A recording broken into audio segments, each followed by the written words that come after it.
I have never had an iPhone, never had an iPad, never had a MacBook. The only Apple thing I've ever owned was an iPod like 15 years ago, I think it was. So today, I'm entering unknown territory. I've told y'all in previous videos my computer is getting pretty raggedy. And I was looking into building a computer or buying one that was already built that would handle video editing. Is really all I want to do. Like, that's the basics. I ain't trying to game, all that stuff. Just edit my videos. But this thing, the price on it, performance on it, thought I'd give it a shot. I don't know how well this is going to go because I don't know how to use Apple products. We're going to give it a shot. I got this. I got some other things to go with it. I'm going to set it up on my desk, see what it looks like. I already made me an Apple ID. Let's see how this works. But first, I got to finish my Sunday school lesson because it would make a whole lot of sense to be halfway through my lesson and just unplug the computer. So once I get done with my lesson, I'll be back here and we'll set this thing up.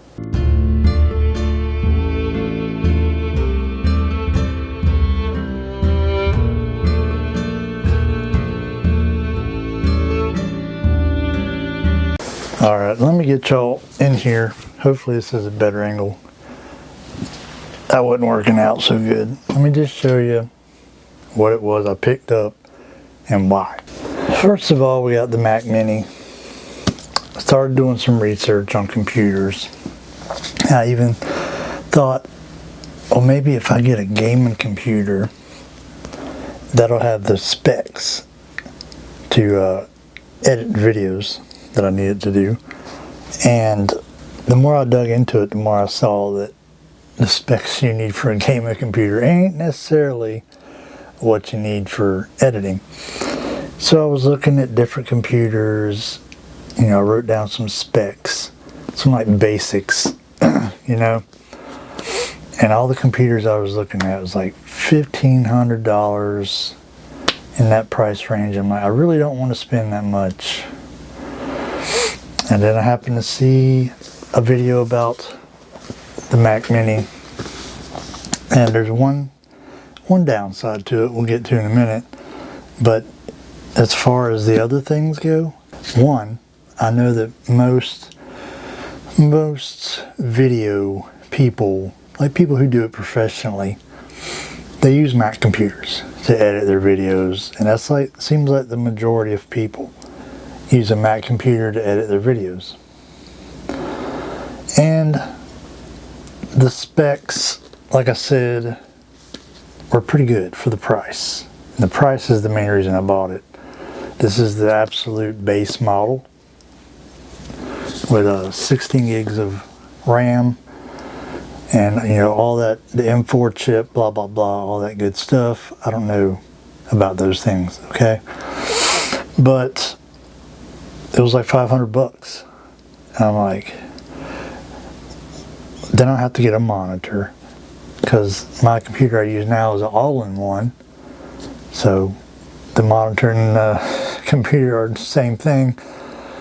And I was looking at some of the things I'd have to get. I was like, well, I can reuse my mouse, I can reuse my keyboard, I can reuse my speaker, and I just have to get a monitor. And this plus a monitor would be about $1,000, give or take. Then I looked into it some more, talking about this only has 256 gigs of storage on it. I was like, well, that sucks. It's like, maybe I'll just buy the updated one that has more. And then I seen the price of how much it shoots up when you do that. I'm like, back to the drawing board, you know. Then I started watching videos about these docks you can buy for it. They're like $100, and you can put a SSD inside of it, you know, however big you want. So I'm like, that's cheaper. So my eye was back on it. And once I decided I was going to get it, it was just a matter of deciding on what monitor I was going to get. So that's when I decided to start researching monitors. And one of the ones that kept coming up over and over again was the Asus ProArc. And it's got all the cool specs you need a monitor to have to, one, work well with a Mac, and two, can give you the right color you need for your editing. So, got this, 27 inches. That's going to affect some things when we go to set it up, because the one I got now is 24. So some things are going to have to get moved around. But we got the Asus ProArc, $250 for the monitor. Then this was about $500 something. I don't know exactly how much, so $500 we'll call it. $250 for the monitor. We're looking at $750, already below my $1,000 budget. And I'm like, I can reuse all this other stuff. Now I didn't get the dock. I'm like, I'll get that at a later date. Kind of keep the shock factor on the price down when I put it all in my cart on Amazon. I was like, that's a bunch. So we'll get the dock at a later time, add the SSD. I have this that I can use in the meantime if I need to. But then I got to looking at keyboards. I'm like, I can just reuse my keyboard. But apparently, and I may not even need it, but apparently an Apple keyboard has different buttons down here. Do I need those? Maybe. I don't know. But I was like, better safe than sorry. So I did some research on keyboards that are compatible with Mac. And I got this ProtoArc KM100-A. And it's got the number pad, because like, I don't really need a number pad, but I like having it. So it's got the number pad, comes with the mouse. I'm probably not going to use it, but it came with one. And this is Bluetooth, which that one is not. So I guess that'll be cool. I don't know. So it's a backlit, full-size Bluetooth keyboard. All kinds of cool things. You can switch between devices, which I thought was pretty cool. The mouse, like I said, probably not going to use that because it's not a vertical mouse. And over the years, I've kind of got used to using a vertical mouse. This is my second one I've had. Who makes this? Don't know, they didn't even put their name on it. But this is my mouse, because I used to have the normal mouse like that, and I realized that my finger just kind of sags on it and I start clicking things I didn't mean to click. So this helps alleviate that. So I'm going to reuse this. But how? How am I going to reuse this when this doesn't have any USB-A ports on it? And this takes a USB-A. I bought some adapters. Now the dock I was telling you about that you can get for it, it comes with USB-A and a card slot for my memory cards and stuff. But like I said, I'm going to get that maybe next week or the week after, I don't know. Eventually, but until then, to tie me over, we got some USB-C to USB 3.0 female adapter, blah, blah, blah. So I can plug my dongles in for my mouse and then plug it into the Thunderbolt ports on the Mac. So that's how we're going to get around that for now. And that's all I picked up. And I made me an Apple ID, which I already had one from when I had a podcast. So I had to reset the password, but we're good now, hopefully. So I'm going to put y'all on time lapse, and we're going to set up the new computer and pray that I can figure out how to use it.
Well, it has been 20, okay, not 24.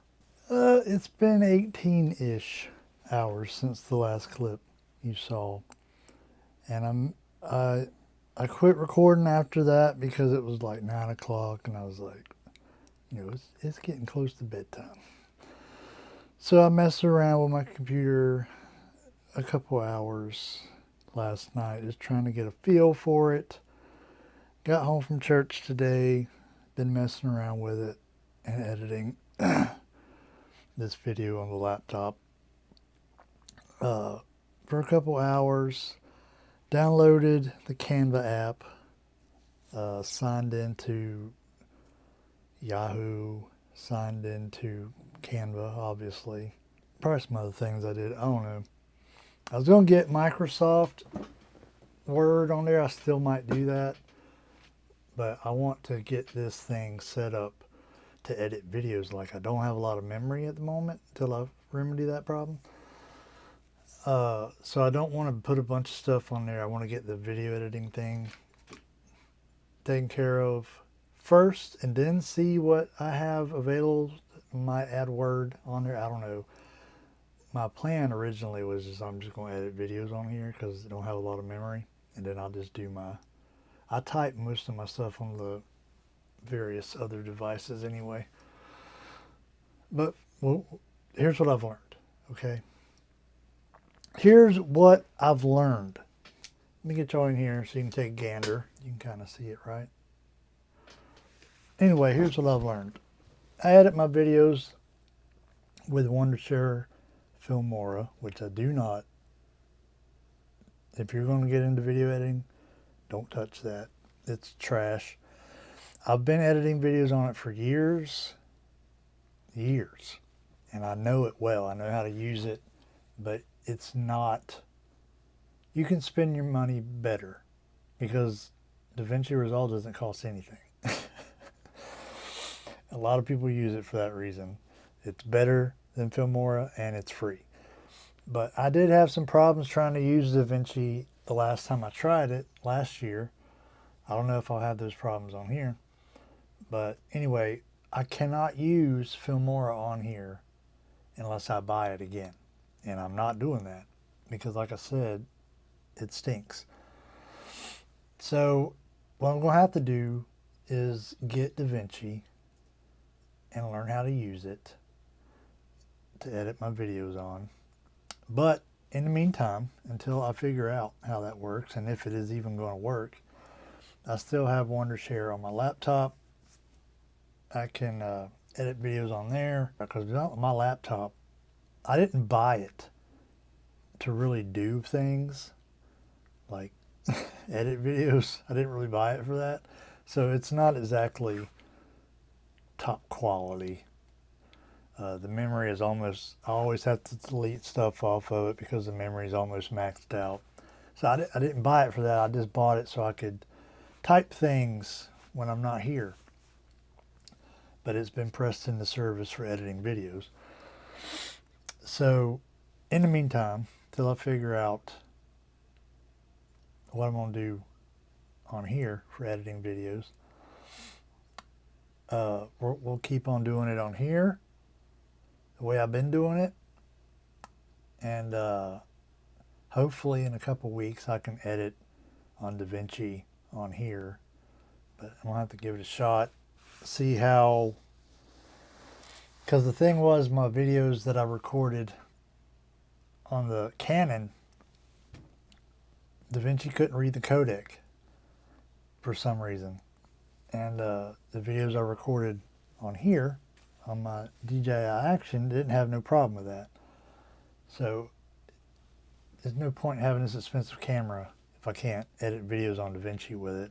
I'll just go a different route. But until that happens, we'll keep editing videos on Filmora on the laptop. It'll suck, but it should only take me a couple weeks to figure the whole DaVinci thing out, I'm hoping, and if it's going to work. But some things already that aggravate me. My scroll wheel on my mouse now works in reverse. Like I'm scrolling up with it and it's going down. But you know, I can get used to that. That ain't no problem. My two little adapters I bought for the USB A and the USB C is not really enough. So I did. It dawned on me that let me show y'all this thing that I used to use on my other computer. I can just plug it into this. So I just did that, and it's all fine and good.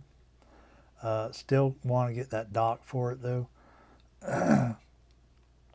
What else did I learn? They want a password for everything. Like when I was setting up my computer password, it did not dawn on me because my PC is the same way. When I go to sign in, I have to put either a password or PIN number. I think PIN number is what I use on this usually. And I think my Chromebook I have to put password. But anyway, it did not occur to me, hey, you're going to have to put this in every time you sign onto the computer. So I didn't realize when I was typing in my password for my computer, hey, you're going to have to put this in every time you go to get on it, just like every other computer I have. So I made this stupid long password and they keep asking me everything I do. They keep asking me to enter your password. And then I'm like, I wanted to change, see the wallpaper I got here. It's London. It keeps changing between different pictures, but it's London. And it was the redwood forest at first. And I was like, oh, I like to see the skyline of London because I think London's cool. And it asked me for my password to change my wallpaper. I'm like, really? And it kept asking me my password for every little thing I wanted to do. And also, when I turned it on last night, okay, it wanted me to synchronize my keyboard. I'm like, okay, that makes sense. It's a new keyboard. But then when I got home from church today and I turned it on, it asked me to synchronize my keyboard again. I'm like, why? I just did it last night. Please don't tell me I got to do this every time I turn it on because that'll stink. But other than that, it's just the typical stupid things that, you know, I'll get used to them. Like the fact that up here is what these little dots right there is where you close and minimize the window instead of over here like it is on a PC. So that takes some getting used to, but that's about the only problems I've run into. Of course, I've only been on it for like a day, but disk not ejected properly. I don't even know what that means. I pulled my memory card out and it's all angry at me now, I guess. Let's close that. Get on out of here. So far, not terrible. I am kind of disappointed about the Filmora thing, but I halfway expected that. When I got to thinking about it yesterday, I was like, you know, that company is known for being junk. Like there's a lot of videos about it a couple years ago. I've told y'all before, like I pay for I pay a yearly fee to use Filmora. And like when I was making my new intro that y'all just saw earlier, I went to go add some things like this would be cool to add, and it's like you got to pay extra for that. Like they have a assets thing. Let's see if I can get y'all in here. So you come in here, if y'all can see what I'm doing here. Like say go to titles. So I go in here to titles, and you see the little diamond right there. That means you got to pay for that one. Go to title effects, because this is what I was looking for the other day. See all those diamonds?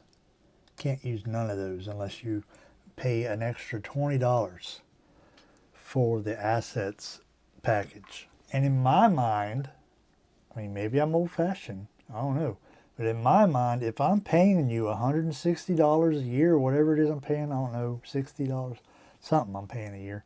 If I'm paying you every year to get access to this, I should have access to everything. I shouldn't have to pay extra for little things. Now, if this was a free edition and you wanted to charge me extra to use some of this, that would make sense to me. But I'm paying you a yearly fee to use your program, and then you try and charge me extra for all the cool stuff. It's dumb. Anyway, there's my little rant on Filmora. Stay away from it. So, once I get the video editing thing down, I like this 27-inch screen, by the way. It's pretty dope. But I did have to move my camera up higher. I got it a little bit too high at the moment. But I already didn't want my camera that high, and now it's higher. But, you know, it is what it is. It is what it is. So, pretty happy with it. I mean, I haven't really spent a lot of time with it. But so far, not so bad. I think I can get used to it. I might take my other computer, put it up here, and try and transfer some stuff over. I think that's a thing you can do. I don't know. Some of y'all have commented on my videos before who actually know. Like, I can work. I'm pretty good on a computer. As far as what goes inside the box here, don't know jack. Don't know nothing. But some of y'all that watch the videos, y'all are well trained, we'll say, on computers, and you'll probably be like, oh, this and that, and like, I don't know what you're talking about. I don't know, none of those words mean. But I think this is going to work out for what I need it to do. And then once I get the dock and put me an SSD in there, we should be good to go. We should be off to the races. So, appreciate y'all watching my video of struggling to come to terms with the Mac world. It's something I've actively tried to avoid for like 20 years. And here I find myself. I talk crap about people at work all the time because like everybody at work has a iPhone, and I'm like, I think it's only like me and like one other person maybe that has an Android. I might be the only one at work with an Android. And I'm just like, I ain't getting no dang Apple. But I got me a Mac because apparently that's what video people use. And the price was right. And we're going to see. We're going to see how it works out. Appreciate y'all watching. I am ready to do the review on the Sidekick. I know I said it was going to be the week after Mother's Day, and I'm a little late, but by the end of this week, I'll have your review on the Lockbee Sidekick. And I just ordered a couple hours ago some Pentel Energel pens because I've seen somebody in the comments talking about he likes them better than the G2. And that one pen that Mr. Scott sent I think it has an Energel needle tip in it. And so I ordered some. I'm gonna try them out, see if I like it in here, the one he modded in here. So hopefully I will like the real deal when I get them. Also, I modded a pen, but we're not going to talk about that. I don't even know where it's at. I think it's over there on the table. I modded a pen. We're going to talk about that in the Ramblethon. So that'll be coming up in a week, a little over a week, the Ramblethon for May. So we'll be talking about the pen I modded. It really wasn't that creative, really. But anyway, I appreciate you watching the video. I've been Stormin Norman. I have said things. Y'all have a good weekend. Well, the weekend's almost over, so enjoy what's left of it. Actually, you won't see this video till tomorrow, so have a good Monday, whatever.